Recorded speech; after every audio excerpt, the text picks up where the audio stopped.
Na aula de hoje nós vamos ver uma outra alternativa para a construção de soluções aproximadas para problemas de valor de contorno, que é o princípio dos trabalhos virtuais. A gente vai, vocês já devem ter visto esse nome lá no curso de Mecânica dos Sólidos da graduação, que na UFSC é Mecânica dos Sólidos 2, mas fica um negócio tanto arbitrário.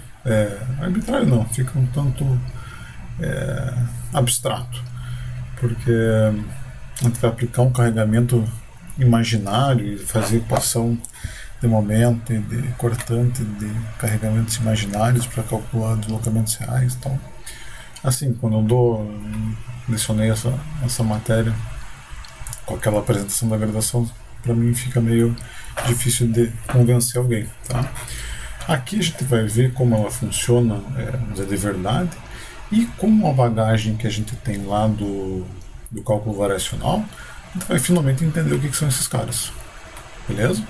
Então vamos tentar desmistificar o princípio dos trabalhos virtuais e mostrar aqui para a mecânica dos sólidos, acho que a alternativa mais prática para a solução para a construção de soluções aproximadas, tanto aqui quanto depois para elementos finitos. Então a formulação de elementos, como a gente vai ver aqui, ou para elementos finitos fica muito simplificado, tá? Vai dar uma boa ajuda na hora de solucionar os problemas.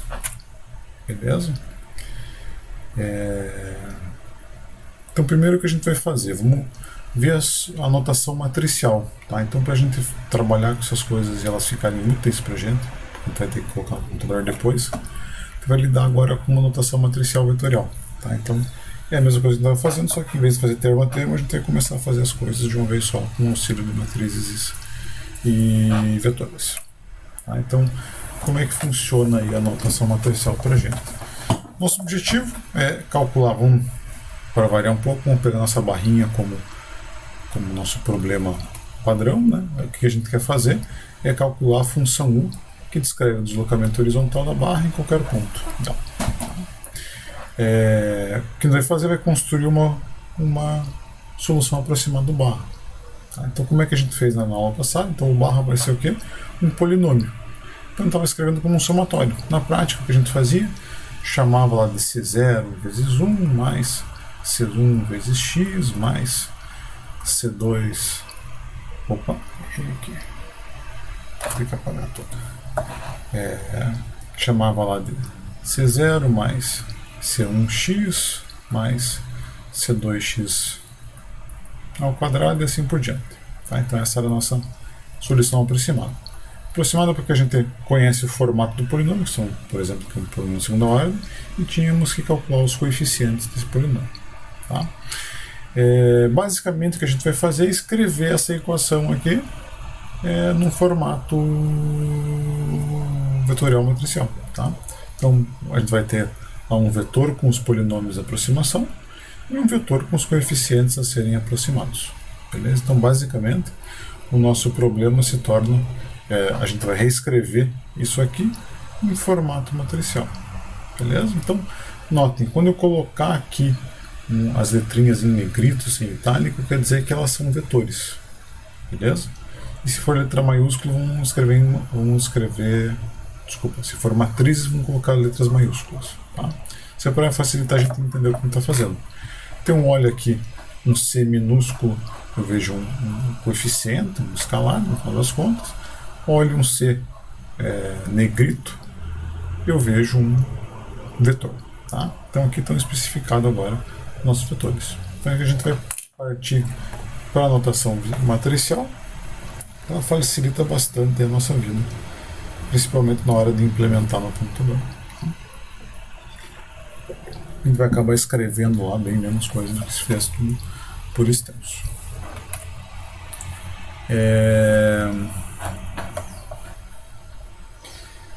Então vamos tentar bolar aqui uma solução aproximada para a nossa barrinha utilizando a notação matricial para ver se a gente pegou o jeito. Tá?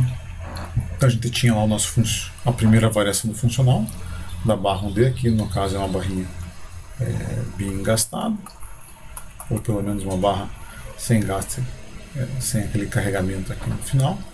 que a gente tem? Vamos aplicar lá o operador variação dentro da integral. Propriedade distributiva, a gente fez isso, chega aqui na equação 2. Tá? Na equação 2, a gente começa então a substituir esses caras pela versão aproximada deles. Tá? Então a gente tem que calcular o quem? Vamos ter que substituir o linha por linha barra.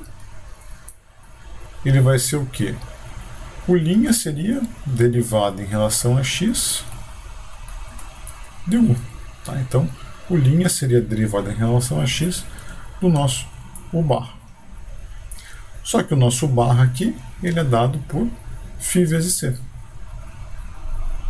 Beleza? Então, aqui seria o nosso u barra. Ou seja, os coeficientes não dependem de x, só quem depende de x é nosso vetor com os polinômios de aproximação aqui, o φ. Então, basicamente, nessa diferenciação em relação a x desses dois termos, quem vai ter que ser diferenciado vai ser o φ. Então, vai ficar o linha barra igual a φ' c. Tá? Variação de u barra, que aparece aqui, vai ser o que? Variação de φc. Quando eu aplico o operador variação, ele não altera o vetor de polinômios de aproximação, ele vai alterar somente os coeficientes, seria a perturbação que eu estou dando lá. Tá? Então, variação de u barra vai ser o quê? φ vezes variação de c. Tá? Para ficar mais prático na nossa equação daqui no próximo slide, eu vou só inverter a ordem, vou colocar o variação de c primeiro na multiplicação, depois o φ. Para fazer isso, você pega e põe as duas quantidades transpostas. Tá? Se não acreditar no professor, verifica a mão lá para ver se dá certo. E por fim, variação de u', então vai ser variação da derivada em relação a x de φc. A variação só afeta o c, a diferenciação só afeta o φ. Então vai ficar φ' vezes variação de c. Fazendo aquela inversão, fica lá variação de c transposto vezes o φ' t. Tá? Se alguém não está com dificuldade de ver o que é o φ', no slide anterior a gente escreveu o φ, né? Então o φ nesse nosso exemplo é o que? É 1x e x ao quadrado. O φ' seria derivado em relação a x de cada termo desse cara, então seria 0, 1 e 2x. Beleza? É simplesmente diferenciar termo a termo. Então aqui eu tenho agora esses três termos que a gente vai fazer. Vamos substituir esses caras lá na equação 2. Vamos colocar eles nos seus devidos lugares aí. Então, o u' barra eu vou colocar aqui. Então tá, vai me aparecer lá o φ' c, que seria o nosso u' barra.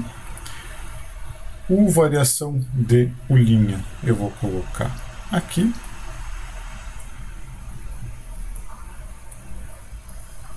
Então vou substituir por variação de c transposto vezes φ' t, que é quem está aparecendo aqui. E por fim aqui, variação de u, eu vou substituir por variação de c transposto, φ transposto.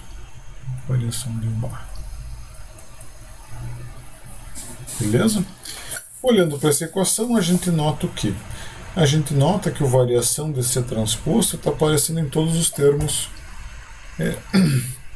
dentro da integral. Como a integral é em x, a gente pode colocar a variação de c transposto em evidência nesse parêntesão e tirar da integral, porque a variação da integral é igual à integral da variação. Tá? Então a gente fica com essa equação 7 abaixo. Notem, eu vou ter que a variação de c transpostos vezes toda essa galera que está entre conchetes tem que ser igual a zero. Tá? Estou fazendo a primeira variação do funcional segundo para tirar a solução aproximada, porque a gente quer minimizar o funcional. Né? Então notem o que está acontecendo aqui. Para essa igualdade da equação 7 ser verdadeira, o que está entre conchetes aqui tem que ser igual a zero. Tá? Porque esse cara aqui pode ser qualquer coisa. Seria aquelas perturbações que a gente dava lá no nosso funcional. Então, basicamente, como isso aqui pode ser qualquer coisa, para isso vezes c igual a zero, o que está dentro entre conchete aqui tem que ser nulo. Tá? Passando no próximo slide, para esse cara, fazendo então esse termo entre conchete c igual a zero, e eu vou isolar no lado esquerdo dessa igualdade de zero o termo que contém C, que são nossas incógnitas, eu chego nessa expressão aqui da equação 8. Tá? Então eu vou ficar aqui com essa integral dessa soma dessa multiplicação de vetores vezes C igual a essa integral desse vetor aqui. Beleza? Então notem o nosso vetor φ, ou filhinho, lá no começo, eu defini ele assim. Então ele é um vetor o quê? Com uma linha e n colunas. Tá? Se eu for para cá a equação, eu vou ter aqui, se ele está transposto, então seria n linhas por uma coluna, que vai multiplicar um vetor de uma linha por n colunas. Então essa multiplicação dá certo e o resultante é uma matriz n por n. Tá? Então a gente vai chamar essa matriz resultante dessa integração aqui da multiplicação dos vetores com a matriz K. O vetor C, que está bonitinho aqui dentro da integral, como ele não depende da integral, eu posso removê-lo. Tá? Então saiu da integral, vai ficar aqui como nossas incógnitas. E do lado direito aqui da equação, eu tenho a integral desse termo aqui. Tá? Lembrando lá, então, se o φ transposto é n linhas por 1, eu vou ter, depois da integral, um vetor, vou chamar aqui de f de n linhas por 1. Beleza? Então aqui está a cara da nossa solução aproximada.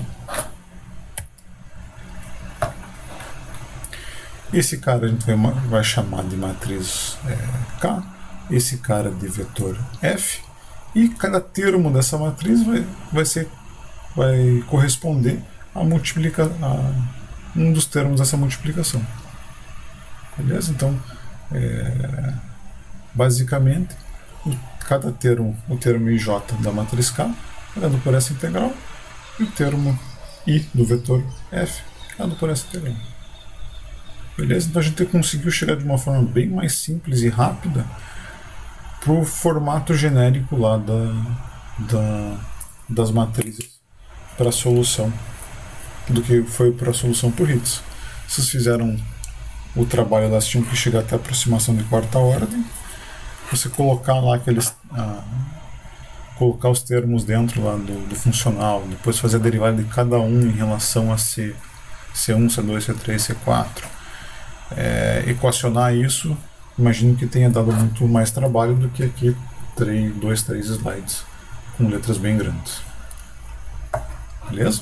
Então note que com a notação matricial, uma vez que você se acostuma com ela te traz bem mais velocidade aí, e menor chance de errar na derivação do equacionamento.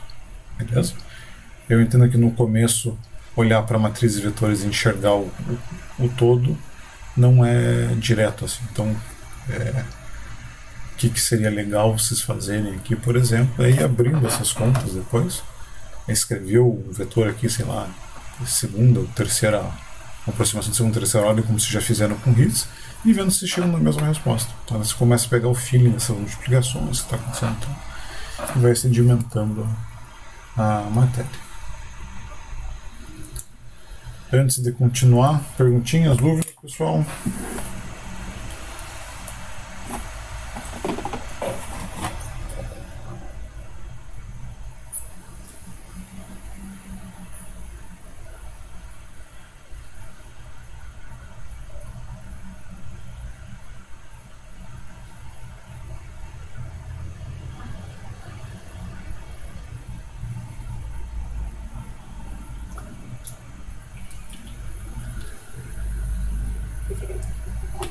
Beleza, então vamos continuar.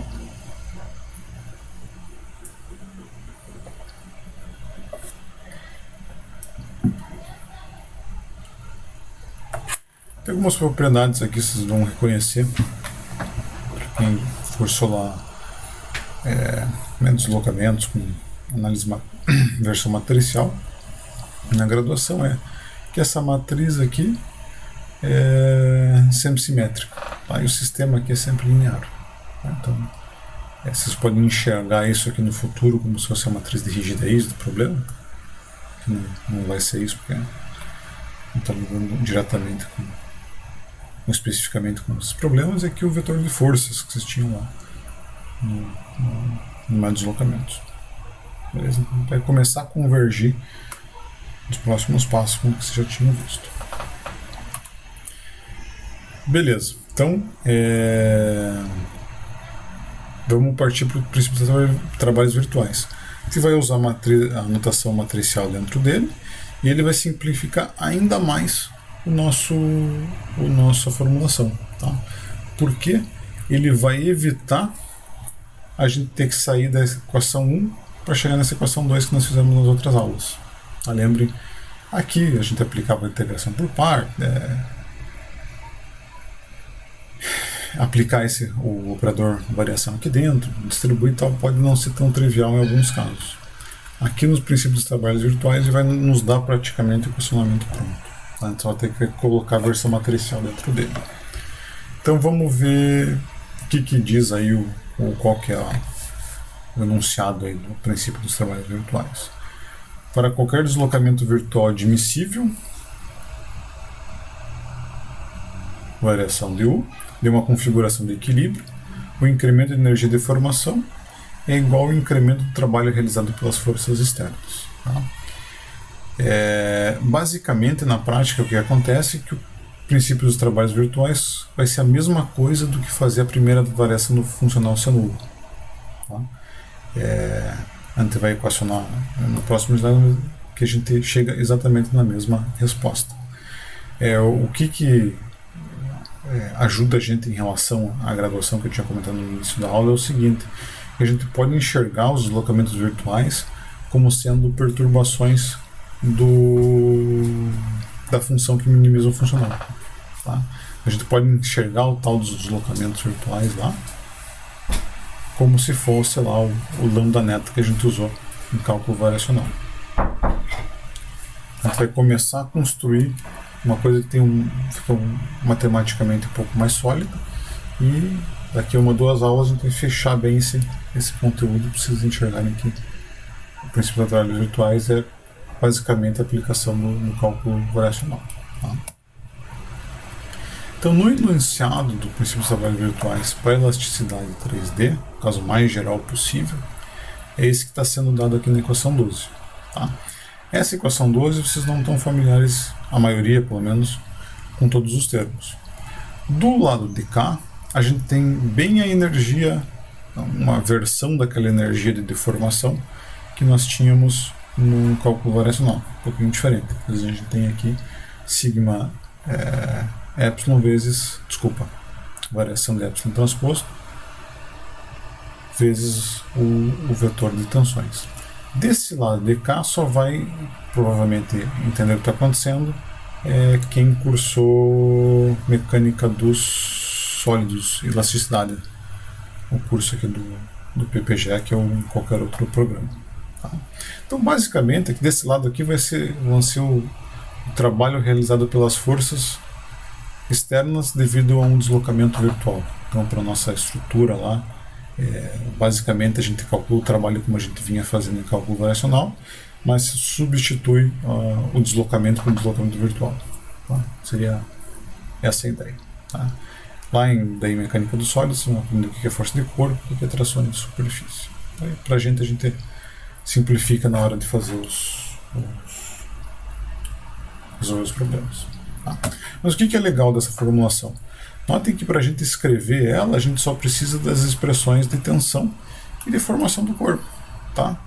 Então, lembrando lá, quando a gente construiu nossos modelos, tinha a primeira passo que era o modelo de barra, viga de Bernoulli, Timoshenko, placa. O que a gente fazia? Tinha as hipóteses cinemáticas, como esses caras lá idealizaram o modelo. Uma vez em mãos com as hipóteses cinemáticas, a gente escrevia as expressões para deformação de tensão. Tá? E são essas expressões que vão entrar aqui. Então acaba sendo mais fácil ainda, porque a gente não precisa nem obter o funcional por esse caminho aqui de solução. Tá? Simplesmente precisa chegar nas expressões do equacionamento para as deformações e para as tensões. Feito isso, a gente joga as soluções aproximadas aqui e sai resolvendo os diferentes exercícios. Tá? Vamos ver na prática como funciona para materializar aqui um pouco a matéria. Vamos pegar e vamos construir então as soluções aproximadas para o modelo de viga de Bernoulli. Se a gente voltar lá na aula de modelo de viga de Bernoulli, nós chegamos nessas duas expressões para deformação específica e tensão normal em X. Beleza? Então a gente já escreveu isso aqui, vai a partir dessas expressões equacionar o nosso problema. Então vamos pegar e usar uma aproximação genérica para nossa viguinha. Colocar lá distribuído, só lembrando que a gente quer calcular aqui, seria a função b de x, que é a nossa incógnita. Tá? Então a gente vai criar uma função aproximada v barra em formato vetorial lá. E vamos escrever esses caras aqui das equações 13 e 14, ou seja, a tensão normal e deformação específica em x, utilizando a nossa solução aproximada. Tá? Então basicamente o que a gente vai fazer é, esse cara aqui é o v barra. Para eu escrever o epsilon de x, eu preciso do v barra duas linhas. Tá? V barra duas linhas vai ser o que? Derivada segunda de v barra. Então, lembrando, c não depende de x, quem vai ser diferenciado aqui vai ser o φ. Então vai ficar menos y que já tinha lá, derivada segunda de φ, c. Para a versão da tensão, só precisa incluir o e que tem na equação da tensão lá em cima. E da mesma forma a gente pode escrever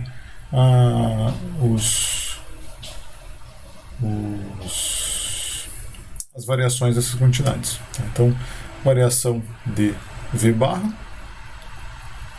seria o que? Variação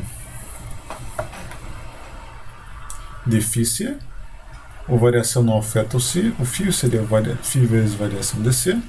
Eu quero jogar o c primeiro aqui para facilitar meu equacionamento depois, vai ficar variação de c transposto, φ transposto, que é o que a gente tem aqui. E variação da deformação específica seria variação desse cara. Então, variação desse cara, a variação não vai afetar nem o y, nem o φ, vai afetar diretamente o c. Tá? Então, ficaria menos y, φ, duas linhas, variação de c. Como eu quero escrever a variação de c antes, eu deixo a galera tudo transposto. Variação de c, y, faltam menos, φ, duas linhas, transposto. Que é o que a gente tem aqui.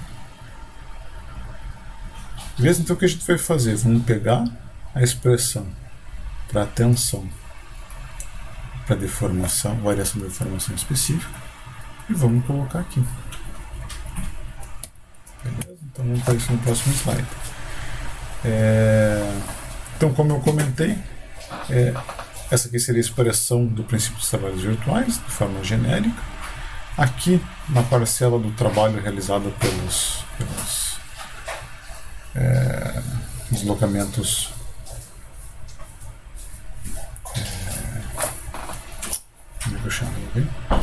virtuais, simplesmente eu vou trocar o que era V por variação de V no deslocamento virtual. Tá? Na parcela de trabalho fica bem fácil de ser obtido. Tá? Então agora vamos substituir esses caras nessa equação. Então variação de εx nós calculamos como sendo menos variação de C transposto y φ duas linhas transposto, que é quem aparece aqui. Variação de εx.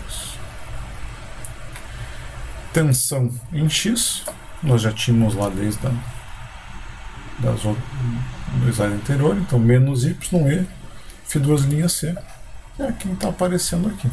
Então fica aqui a tensão de x. Do outro lado, eu vou trocar a variação de z barra pelo valor que a gente escreveu lá no slide anterior, que é esse cara aqui. Beleza? O que está acontecendo agora que aconteceu anteriormente? Deixa eu pular primeiro transformar aqui a integral em volume numa integral em linha vezes de área. Então, substituindo essa integral de volume por uma integral de 0 a L e uma integral da área da seção transversal, o único termo aqui que depende do dA seria o dydz, seria esse y que está aparecendo aqui e aqui. Tá? Então o sinal negativo com negativo vira positivo, y vira y ao quadrado. Integral de área de y ao quadrado de A é a definição de momento de inércia. Tá? E eu fico com esse termo aqui. Vai ficar então o momento de inércia que multiplica essa galera. O que está acontecendo agora em todos os termos da minha integral? Eu tenho dentro da integral de 0 até L, todo mundo sendo multiplicado por variação de C transposto, e aqui no outro lado também. Tá? Então, se eu remover esse cara para fora da integral, uma vez que ele não depende de x, eu consigo escrever a equação 23. Tá? Vou ter aqui variação de C transposto, variação de C transposto, que é outra forma da gente ter aquele mesmo resultado que a gente tinha. Para essa igualdade ser válida, esse cara aqui tem que ser igual a esse cara aqui. Beleza? Então, é o que está sendo feito no outro slide. A única coisa que eu fiz a mais foi tirar o C aqui. Então, eu vou ter esse cara aqui, que vai ser uma integral de uma multiplicação de dois vetores, ou seja, vai ser aquela matriz n por n, sendo n o número de termos da nossa aproximação. Esse cara vai resultar num vetor n por 1. Beleza? Então, temos aí uma expressão fechada para calcular os termos de K e de F. Beleza? Então, você vê que a gente foi mais simples ainda do que utilizar a notação, somente a notação matricial e partido funcional. Porque agora a gente já parte da equação direta aqui. A gente só precisa dos valores das expressões genéricas aqui para εx, σx, e depois substituir elas pela função aproximada e a gente tem a solução. Beleza? Então viu que o princípio dos trabalhos virtuais vai facilitar muito aí a construção da solução de qualquer modelo que vocês tenham em mãos. E em mecânica dos sólidos. Né?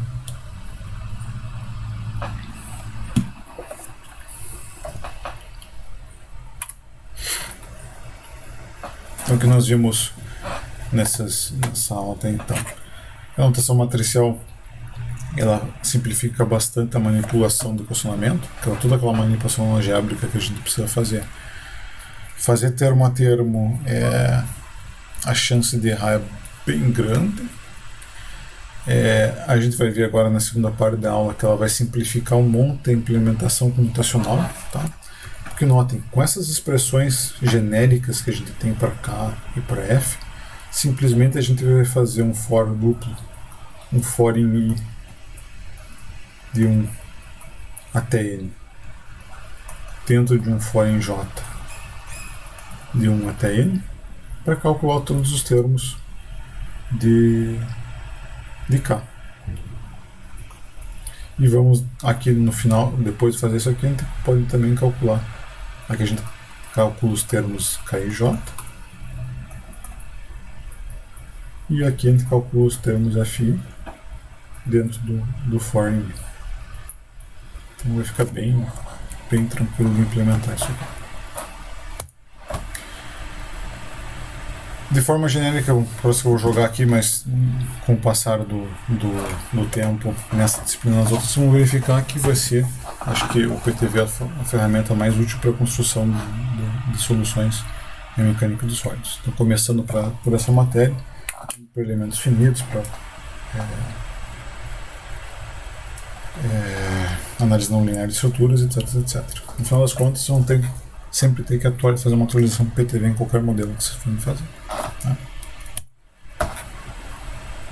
Dessa forma, então, uma tarefa sugerida é o quê? Construir a nossa vidinha lá, com nossos dados que a gente já viu nas aulas passadas, e construir aproximações para a viga.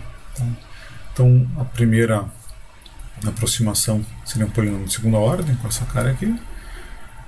A terceira, segunda ordem, terceira ordem.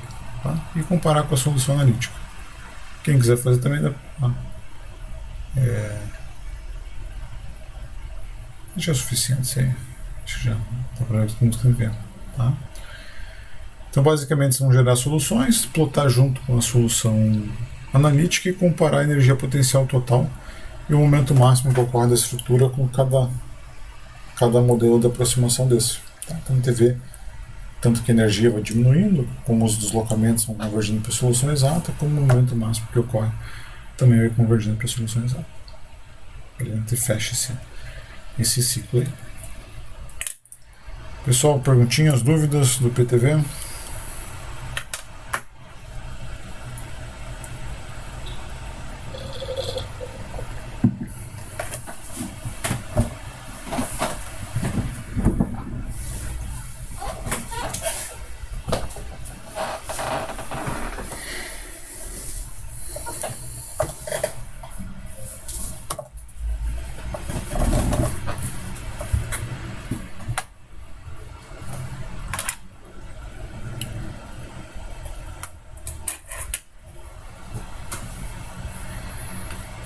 Então vamos fazer o seguinte.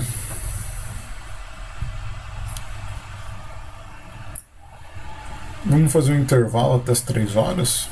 Daí às 3 horas a gente continua com a implementação computacional. Tá? Então tem o códigozinho lá, o notebook no Moodle. Já baixem ele, abram e deixem prontinho que a gente dá uma olhada na sequência.